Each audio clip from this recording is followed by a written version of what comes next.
You can call it, you can call it How would you the page. Until, Listen, They left my gavel downstairs. We're gonna start early and gonna go through the rest of Chris's list, if that's all right with the rest of the committees, Yeah. boards.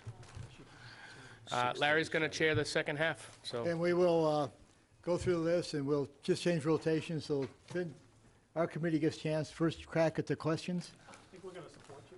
And, well, that's not the, Dana, I'm used to that.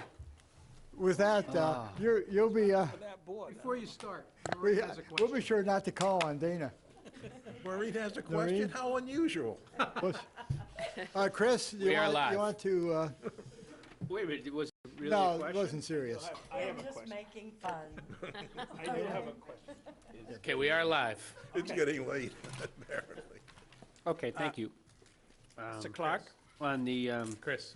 Chris, we have one I question. just have one question. sorry, I know there was some other document you were asked to provide, but can we also get the vehicle listing? I think you were asked to provide the list of leftover articles, but can we also get yeah, the earlier, the leftover articles, you want the vehicle list too? the vehicle list of what we have for vehicles right now currently registered?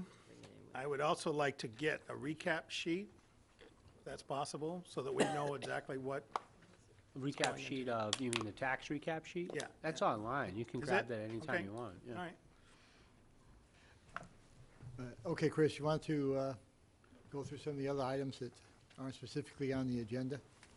Just doing my to-do list, Larry, as we're moving along here. On, some of these items, I'm not exactly sure. Well, only because they were in there, it's the mature principal long-term for the police station. Yeah, I think the police station is just, this is just part of the debt service budget, so I don't think there's any, I mean, obviously, we have to pay our debt service. Where are we? 637, 637. All right.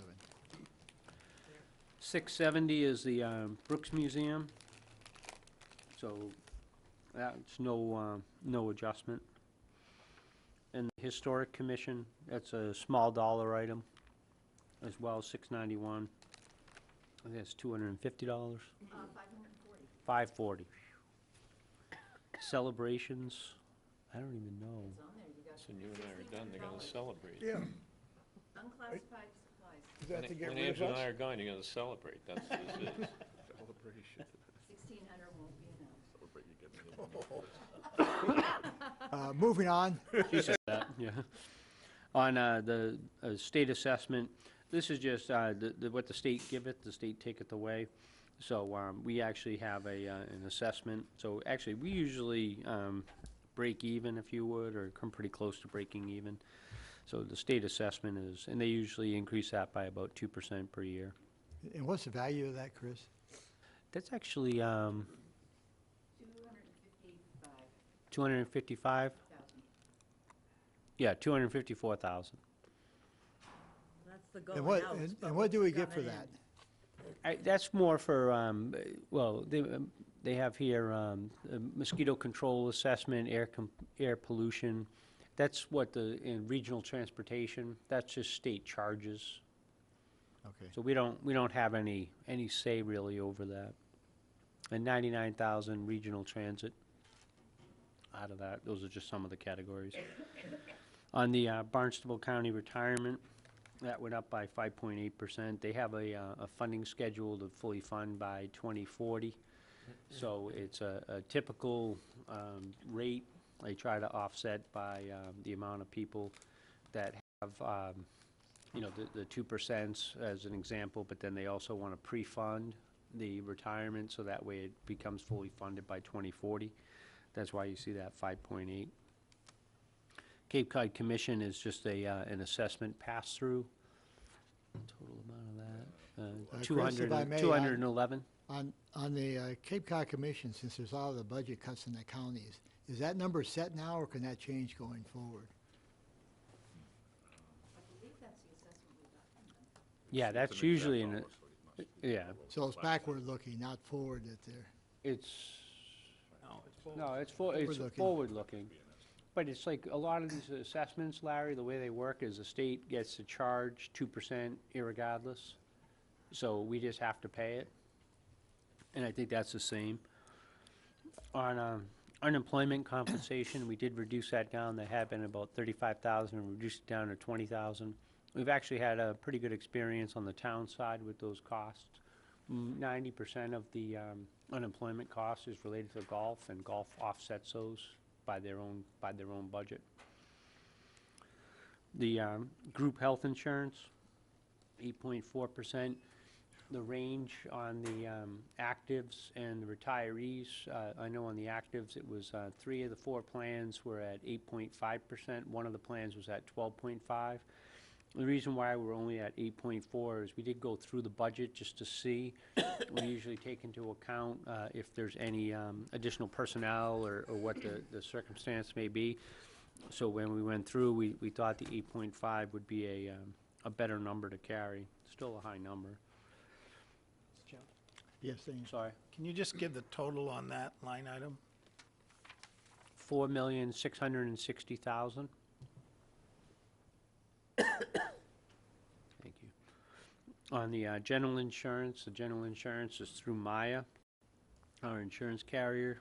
Maya is specialty insurance, where they are a group made up of municipalities that get together to provide insurance. That is 2%. They've actually recommended a 0%, but if you have any adjustments to salary and wages for workers' comp, they recommend putting some number in there, so hence the 2%. And then on the insurance deductible, we did decrease that down a little bit. I think we had provision in there, $20,000, so that would be about 4 incidences. I don't think we've really used that extensively. So we did decrease that down from 20,000 to 5,000. Usually if there's a car accident or whatever, we go to reserve fund transfer or whatever the case may be. Noreen's got a question on that. I'm not joking this time. Chris, back up to the property and casualty and also the workers' comp. You took some significant decreases going from FY16 to FY17, and it looks like you're staying with those. So my questions would be, how are we running right now? Are we staying in with the decreases you took for the current year, FY17? And why did you take them? Yeah, one of the things, you look at the actual in 2016 is 261, and then you see the revised budget was 186. One of the things that we found was that the full amount of the premium is 260,000. I'm sorry, the actual was 260. I'm looking at page 42 at the top of the Right. page. Right. But, The actual for 2016 property and casualty was 261,000. Do you see that? Yeah. Okay, and then the town portion is 186. So it appears as if it's a significant decrease. Correct, for 2 years, yeah. And that theoretically, it's not a decrease. What the budget had, and I didn't realize this was happening in this case, we budgeted the full amount, and then we would get the enterprise fund offset, and then the enterprise offset would be a decrease. What we realized is we don't need to do that, so we only budget the taxpayer supported, which is the 186. Okay, And then but- when the transfer comes in on indirect cost from water department, we get up to that 261 level. Oh, so the 261 included water. Correct. That's the easy Correct. way to say it. I didn't realize that was being done by the Okay. previous Is administration. that the same case on the workers' comp? Yes. Okay, all right. Okay. Any additional questions for Chris on these items? I take that as a no. Got one more, or are we done? Nope, that was it. Okay. Here's a Okay, question. Noreen? Isn't there a limit to how many I have questions? one for the chair of the Sorry. Board of Selectmen. Go for it. Uh-oh. At our last, or at one of our previous joint meetings, we had talked about the possibility of entertaining the idea of having the Board of Selectmen's votes recorded on the warrant. And I didn't know if anything further had come along with that thought. Nothing further. Well, I mean, we're putting together the warrant now. I mean, the chairman did ask that we're trying to have people come in so the board can get their presentation. So as they do presentations, I mean, if the board votes, and I think we had this discussion, in the past, they would vote to put things on or off the warrant, and then they would specifically vote to whether they support it or not, which I think you're interested in the support or not. Their actual vote, 3-2-4-1, Right. 5-0. And, if the board, I mean, there's newer members to the board, I mean, if the board wants to do that, we can do those, record those votes right up until the time of the printing of the warrant. So that's something, if the board wants to do, they certainly could do. Angela? It's their warrant, it's just a suggestion. Right? Yeah, no, we may as well, we have a few minutes, right? Yeah. Angela, thoughts? I've been trying to get. Well, just voting on whether, I think we have to vote to include it or not in a lot of places, so that's a vote. How specific do we want to be? That's the question. Actually, when I made the suggestion, it wasn't about your vote to include it. It's No, either- you just want to know what, Yeah, because it's either. how many for, how many I'm against. talking about the way the final warrant looks, it's either in there or not. Right. So if you include it, yeah, it's the final votes for 1, 3, 2. Dana? Our resident historian, Alan Thompson, has left, but we used to do that on the warrant. You remember years ago, we used to do that on the warrant. The selectmen used to put that on there. And you would be surprised at town meeting how many people come to the finance committee members and say just that. They wish your votes would be on there, They so. do. All right, I'll They may take, not say it to you, but they do say it to us. I'll take it up at our next, not our next meeting, but a week from Monday. Sure. What, you asked me a question, so let me answer. My only concern would be there are a lot of those articles that we haven't really heard from people about, and I don't think we can, and you don't hear the discussion and the argument until you get to the meeting. They have the same problem, but, and there have been times, not many of them, but there have been times when you might have changed your mind, but we can avoid that. Dana has a response for that, so does. Yeah, those are the ones that you see that we put no recommendation pending further information. And we record that vote.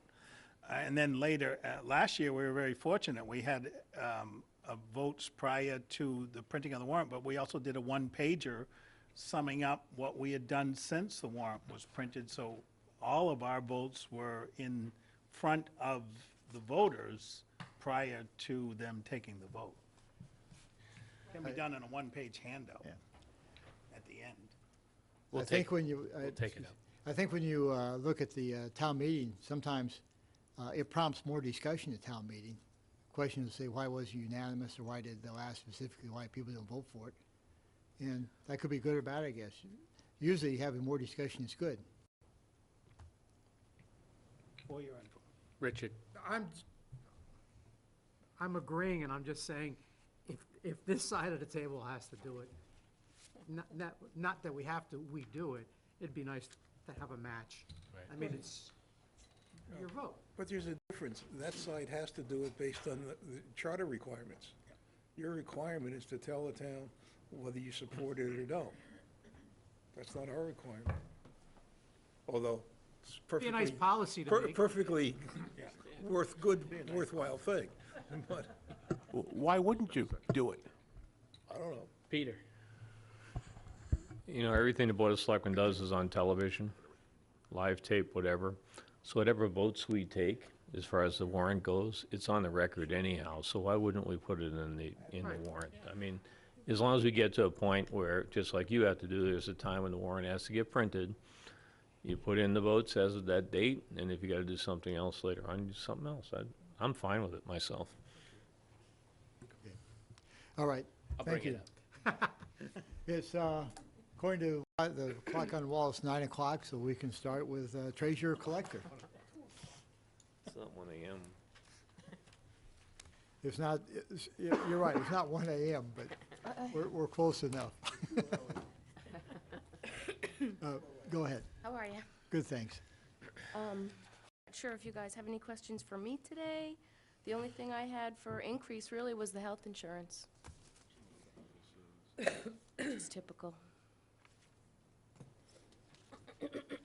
That's short and sweet. Yeah.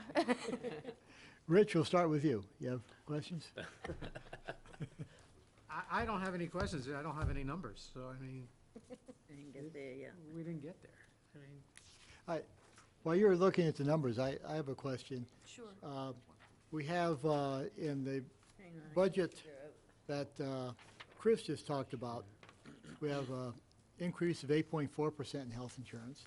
Yes. We had, I think, the water department looking at 10.2% increase in, and I have the notes in front of me, 10.2% increase, and this is a 15% increase. Why so much variability in the, And the schools had a different number, too. and the schools have a different number? Why is there so much, why is the range relatively large? I don't know if, I'm not sure I'm quite following you, Larry, in terms of like The if you look at the presentations water we- department revenue, the water department had a 10% increase in revenue. No, I'm And a talking just, 3% increase in yeah, let me expenses. rephrase my point. Health insurance. If you look at health insurance, we've had water department, I think, estimated their budget calls for a 10.2% increase in health insurance Okay. costs. You've just presented us an 8.4, 8.4, correct. and now we have a 15%. And I think the schools were they 12%? Some They number were, like that. well, originally. I'm just wondering why the range of Yeah, health insurance. originally, the budget came in where we were predicting about a 15% increase. And then I serve on that steering committee for the Cape Cod Municipal Health Group, and we actually voted the rates, I'm trying to think, probably like 2 months ago. Fairly recently, the rates got voted. So when the rates got voted, that then translated into now you could get a better number. So we went from 15 down to 12, and then how do we get from 12 to 8? What we did was we looked at the numbers. You always, well, you should take a look at your actual enrollments, and then we were able to tweak the numbers based upon enrollment. Plus, we had the retirees, which I don't remember the retiree amounts that got voted. The retiree allocations were also different. And so you're saying the allocations are different in each So group you based you on- go from a uncertainty to a higher level of certainty as you move through the process. That's why I went from, in our case, I could speak to our budget, that's why I went from 15 to 12 and then down to 8.4. No, that part I got. I was just wondering from we're going from a range of basically 8 to 15% increase in health insurance costs. Is that based on, more retirees versus active? I'm just wondering Well, why the other range thing so is, on large. our side, we probably have as many retirees as we do actives. I think it's virtually 50/50. So the retiree portion is a different calculus than let me that. phrase his question, may I? Sure. I think his question is, how can departments differ if the health insurance or the carrier is the same? They don't. On the town side, they're the same. Where you could get a little bit of difference, okay, just to be a little bit clear, we fund 50% retirees and 50% active. When Monomoy builds their budget, I don't believe they have very many retirees at all because it's a newer system. So they're funding primarily actives only. So they're funding a different group of people than what we're funding. On the water department should be fairly consistent, but they have 14 people that I think it's actually 14 actives, and I think they have 2 retirees that they fund. So if you have somebody that has I don't know, I'm trying to think of, someone that didn't have insurance and they had a qualifying event and now they sign up for our insurance, you could get fluctuations when you only have 14 people. If somebody takes it, or even if you have someone who's an individual and then they get married, now all of a sudden you're going from one cost up to a very different cost when you get from individual to family. Okay. So it's a smaller pool that you're operating Different from. allocations, different population in each. Different populations is the yeah. best way to visualize it. Okay. I don't want to belabor the point. I was just trying to figure out why the change. Dana, do you have a question? Yeah, on your sheet, the answer to our questions, you have the 15% there, right at the first line there. Is the health insurance budget, the 4 points, whatever million? 8.4 is what it is, so 4 point, $1 million, is that in your budget, or is that what you're talking about here, that particular point? Mm-hmm. Okay, and is this an estimate of bills to come in that year, or are we already been getting those bills? Well, the percent increase at 8.4, that kicks in July 1. Right. Now, there's two calculuses here. One is, it depends upon the number of enrollment, so as long as enrollment stays fairly consistent, we can anticipate that for active employees, it's gonna be that 8.4. Based upon 3 of the plans are at 8.5, and 1 plan is at 12.5. So depending upon, even you can have open enrollment, people can change plans, so it's very much a moving target. For retirees, the other 50%, those rates get set on January 1st. Okay. So whatever impact you have on retirees is only a half a year impact. So we won't have any idea what the retirees' cost is gonna be until November or December of this year for this fiscal year. Second half, right. Right, so the water department might not have been privy to the latest adjustments, and the same with the schools. They might not have adjusted down, like you went down to 12 and. Yeah, no, actually, in the school's case, I mean, I have meetings every so often with Scott, so as soon as the rates were in and the rates were voted, that information got distributed. So I know Katie Cerno, their business manager, was at the same meeting where we set the rates. So they knew the same time that we did. They know, but they adjusted their budget. They did adjust their budget. They did. Okay. Okay. Noreen, anything else? No. John? I was just curious on what the outstanding collection of unpaid property taxes is, and how you go about collecting unpaid taxes and stuff. Real estate taxes those get leaned. What? Oh, sorry. Sorry. Real estate taxes get leaned, so that's how that process works. After about a year and a half or so, we file a lien against it at the Registry of Deeds. Personal property and excise, that all goes to our deputy collector. So he goes after those. What's the outstanding balance? We have pretty good collection. I mean, it's around 93%. What's the outstanding balance? The outstanding balance of everything? Yeah, That I don't know off the top of my head. Is that something you can get for us? Sure. Okay. Dana? No, I'm good, thanks. Lori? Okay. Mike, I'll turn it Thank over you. to Angela? Peter? I'm good, thank you. Julie? I'm fine. Yeah? I just have one question. Sure. Regarding the beach sticker sales. Yep. And maybe the transfer station with the chamber. Is that a complimentary service that they offer, or do they tack a fee on? They do tack a fee on. They charge, I think it's $3 for beach and $5 for dump. And so it's just for the directly? disposal. Directly to them, yeah, Okay. yep. Well, actually, they do turn it over to us, and then we Give it pay them back? back, yep. Okay. Yep. Thank you. Thank you. Richard? So, let me just understand. We don't keep a running tab of how much taxes, whether they be real estate, personal property. Oh, definitely, yep, that's in the town report every year also. I think that's what John is asking. Yeah, yeah, I don't know the Has figure nothing off the with it. top of my head, that's all, You don't want to get the wrong. We have a, yeah. Chris, do we have a sort of a number that, how much taxes are owed to the town? In terms of our overall collection, Yeah. Back tax. In other words, we're Back hiring taxes. somebody to collect it. I would assume we'd want to know what we're getting back from the guy when we give him 20% to collect it. right. The balance. I thought offhand. when we looked at that before, it was about $5 million. Some of that has been paid, because sometimes people do come up with the money, because they have a business interest in doing something. Thankful Chase was that, I think was one of the ones that we got about $150,000, Oh, round on figure, that. around 5 million. around $5 million. John, there you go. And 5 million, if I remember correctly, part of that, half of that was penalty and interest. So you're talking about what we actually have leaned, yeah. Yes. Back taxes owed. Yeah. Leaned or outstanding? I mean, our collection, just for clarity, I mean, our collection rate is probably 98.5 or almost 99%, so we have an excellent collection rate.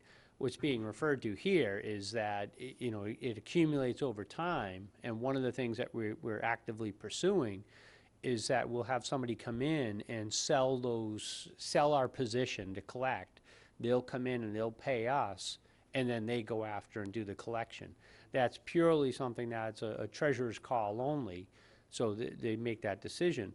I think I know she's sick, so that's why I'm trying to help her a little bit. It's okay. But in that circumstance, if we're gonna go and collect, you have to file notices, you have to do foreclosure. It's, $450, $500, something in that range to For each do it. parcel, yep. Now, if you're gonna go collect on $200, quite honestly, does it make sense to spend that kind of money to collect small dollars? So what we would do is go and bid this out, and a company would come in, and this is something I do want to accomplish this year, take a look at that. So out of that $5 million, it may be realistically that it's only $2 million.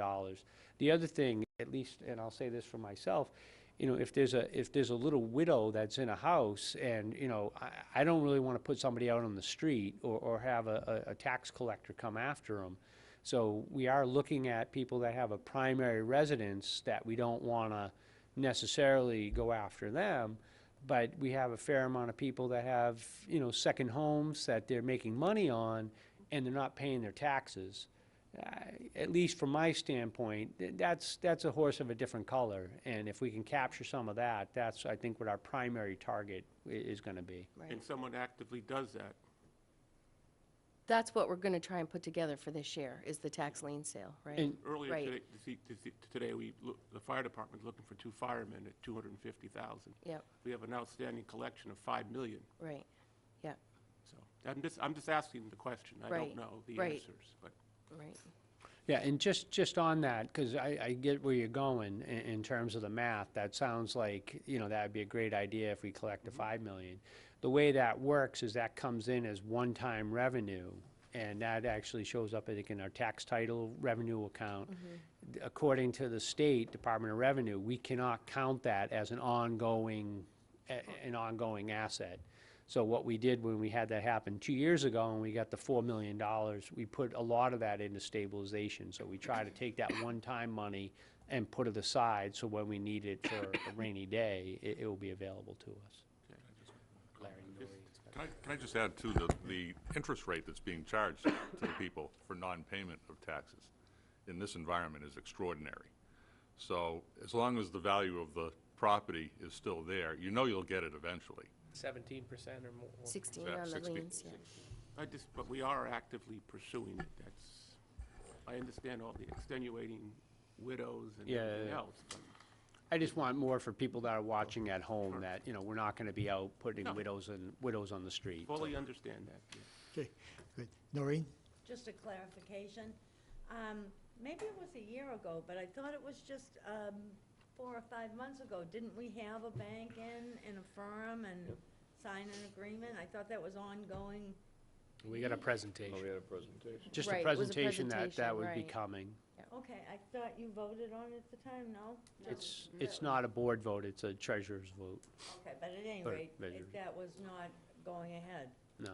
It has been we've had a couple banks in too, just to be clear. We had one come in, it was First Southwest, now Hilltop Securities. They're our financial advisors, so that 40-year financing plan, they did that piece. And we use Rockland Trust as our fiduciary to kind of invest some of the monies, like in stabilization, that we don't anticipate having to use. So we have had a few financial people in, but for different reasons. Yeah. And I think there may be some confusion, I know I get confused some, between this discussion and property unknown that we're trying to figure out as well. Oh, that's a whole different story, And yeah. that's been going on for a long time, but, I don't know, not directly linked, but I think a lot of people's mind, it comes pretty close. Yeah, property unknown is a very different animal, a very different legal analysis. But it's one we also trying to go after for That's what we've been a trying to do. generation at least, yeah. Okay, We're all set. Thank you. I think we're set. Hope you feel better. Thank you. Thank you, I Amy. just came away from the flu last week. It knocked me out for a couple of days, so Yeah. hope you have Thank you. I think we're going to have to wait a couple minutes till 1:30 or we'll be in violation of our agendas, so, I don't know, we can We've gone through the list, huh? Is there anything else We you are, guys we're, need yeah, to cover? no, So, I think we're good. We talk about the warrant? You've been talking about articles all along? There's a warrant on the agenda? No. No, Okay. so we All right. can't. We'll bring that up some on our next FinCom meeting. Jamie, it looks like We'll we're going take to a break pause for then. about 12 minutes.